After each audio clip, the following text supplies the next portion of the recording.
Hello Hello， 胖妮儿来喽！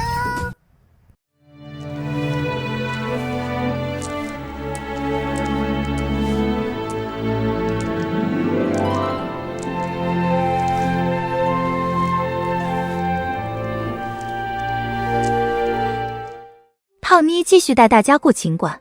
齐贵人风风光光进宫后，第一件事是去给皇后请安，紧接着便去巴结甄嬛，求着要和甄嬛做朋友，还擅自从皇后那求来恩准，连甄嬛这个当事人都没问过，就搬去了碎玉轩。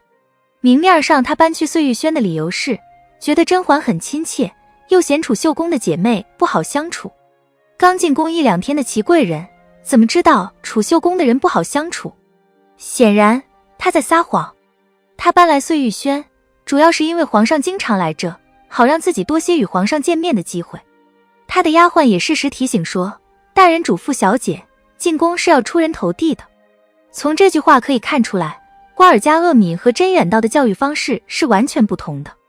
甄远道在甄嬛进宫前说的是，若没有十足的把握，一定要收敛锋芒，而瓜尔佳鄂敏为人争强好胜，所以也让女儿去争。甄远道为人厚道宽容，所以让女儿韬光养晦。从这里可以看出来，两人的从政理念完全不同，为后来鄂敏陷害甄远道埋下了伏笔。齐贵人一进宫就没有消停过，先是巴结甄嬛，后又跑去伺候皇后梳妆，这正好给了皇后拉拢她的机会。我们来看看皇后是怎么冠冕堂皇的美化这件事的。成全你就是成全满军旗，宫里除了本宫和富察贵人是满军旗，全是汉军旗嫔妃的天下。昔日的华妃是，如今的婉嫔也是，汉军旗专宠，叫我们满军旗置身何地啊？皇后的潜台词是，你可是来撑我们满军旗门面的呀。汉军旗人多，我们满军旗势单力薄，所以一定要团结起来，一致对外。这段话的语言艺术极高，既抬高了满军旗的身价，也成功唤醒了齐贵人的不甘心。明明我父亲和甄远道一样有功，凭什么官位比甄远道更低？我的位分也比他女儿的位分要低。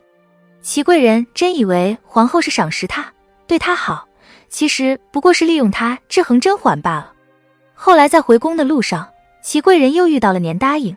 昔日的华妃虽然落魄了，但是傲气却还在，所以没有向齐贵人行礼，还对他说了句看似面冷却心热的话，你倚仗家里的功劳进宫，和我当初有什么两样？你以为做了美梦，只怕会落得和我一样的下场。华妃果然是预言家，她是对皇上死心，所以自杀的，而齐贵人最后却是被打死的，结局比她惨10000倍。齐贵人刚进宫的时候看似很精明，那她是什么时候开始变蠢的呢？齐贵人刚进宫时和甄嬛关系还是不错的，虽然也可能只是表面和气，暗地里在争强好胜，但至少面子上是过得去的。当时甄嬛正得圣宠，作为新人的齐贵人也是风头无量的时候，如果一直这样下去，两股势力相互制衡，后宫其实也挺和平的。只可惜甄嬛提前离场了，这就导致齐贵人几乎是一个人独占了恩宠。虽然安陵容也经常侍奉皇上，但齐贵人根本就没把她放在眼里。一来安陵容才貌一般，二来安陵容家世不好，人是不会对不如自己的人产生危机感的。所以甄嬛走后，齐贵人就成了后宫的一枝独秀，过惯了独占恩宠的日子，怎么可能习惯和别人平分雨露？加上皇后的意思是要把甄嬛踩实，让她永远断了回宫的念想，皇后党的核心人物齐贵人自然也跟着落井下石了。所以当皇后携众妃嫔去甘露寺祈福时，齐贵人便不顾之前二人的关系，做尽了羞辱甄嬛的事。先是故意踩甄嬛的手，后来又奚落甄嬛从前是受宠的婉嫔，现在却是个要干粗活的姑子。为什么甄嬛已经出宫，对齐贵人没有任何威胁了，齐贵人却还要挖苦奚落她呢？只因为她是皇后阵营的人吗？并不全是。她这么做的原因主要有以下2点：一、虚荣心作祟，小人得志。当初齐贵人是走绿色通道直接进的宫，这让本就出身满军旗，家庭条件不错的齐贵人更加自命不凡。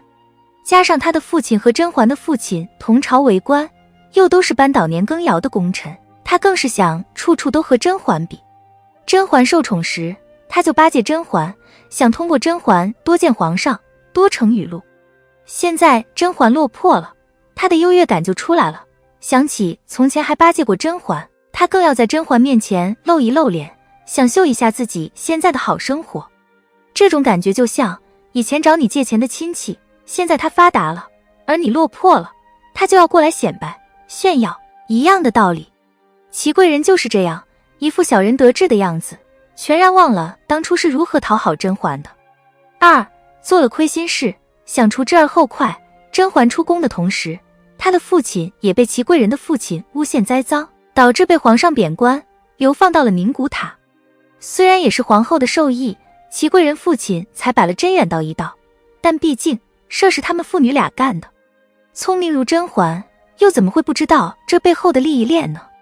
回宫除了给肚子里的孩子上户口，救父亲、兴甄氏、复仇都是他要做的，所以祺贵人一家势必会被他揪出来。祺贵人就是再蠢，也看得出这其中的利害关系。与其到时候等甄嬛回宫分自己的恩宠，再被动的沦为甄嬛刀下的鱼肉，倒不如他彻底绝了甄嬛的回宫之路。给他打击一下，说不定甄嬛就更萎靡不振了。只是祺贵人错了，甄嬛不是他想的那种人。甄嬛虽然已经心死，但她却是对生活充满力量的人，无论什么时候都不会求死，反而是把她放在一边不管不顾，更能让她丧失斗志。如果你一再践踏她的尊严，更能激发出她向上的本能，因为那是她藏在骨子里的傲啊。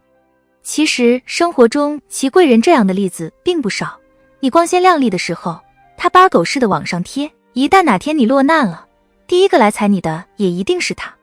借用甄嬛在剧里的一句话来提醒生活中的祺贵人们，若做人做事皆是开头美好，而结局潦草，又有何意义？